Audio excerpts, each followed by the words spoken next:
Hey guys, welcome to the 61st C# tutorial that I'm making for the new Boston.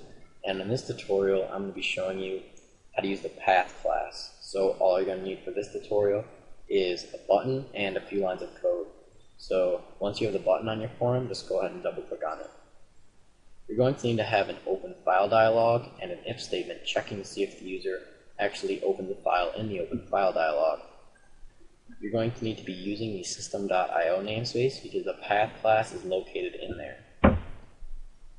So the first step in using the path class is just simply typing out path. Then just use the dot operator to access all the methods. The first method that we're going to be looking at in this tutorial is the get directory name. And the get directory name will basically just return the path to the folder that the file is in. And we want to do that for the file that is opened in the open file dialog. So we're just going to do OFD for the name of our open file dialog, and then do .file name.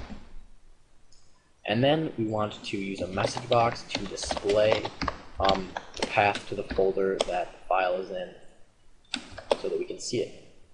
So now we're just going to debug here and navigate to a file.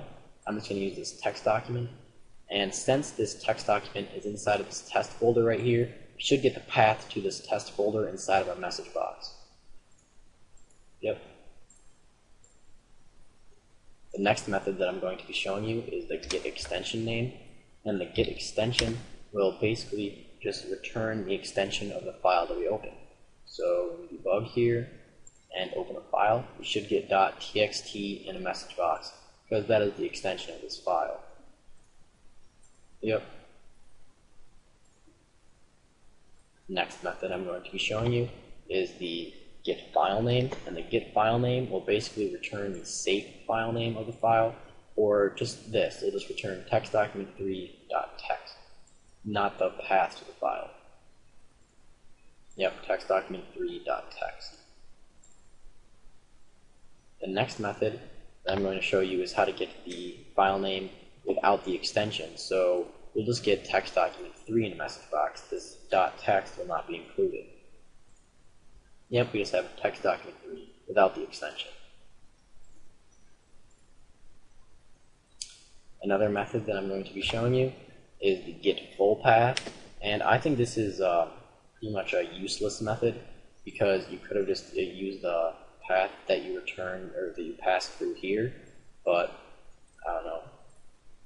So yeah, but we could do the same thing just by showing the open file dialog name. So I'm not too sure what that method's for, but I don't know. I guess it works for some people. And the last method that I'm going to be showing you in the path class is the has extension method.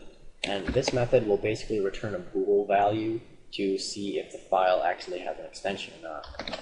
And we want to check for whatever file that we open in the open file dialog. And again, since this returns a bool, we're going to have to use the .toString operator so that we can display the result in a message box. And since this file does have an extension, we should get true. Yep. And obviously, if you were to open a file that did not have an extension, you would get false. So that's pretty much it for this tutorial on the path class. I know I didn't really explain a whole lot of things, but everything seems pretty self-explanatory, and the main purpose of this tutorial was just to show you that this path class actually exists, and it can save you a lot of trouble of having to go through and create your own methods to just get the safe file name or get the extension or something like that. So, see you guys.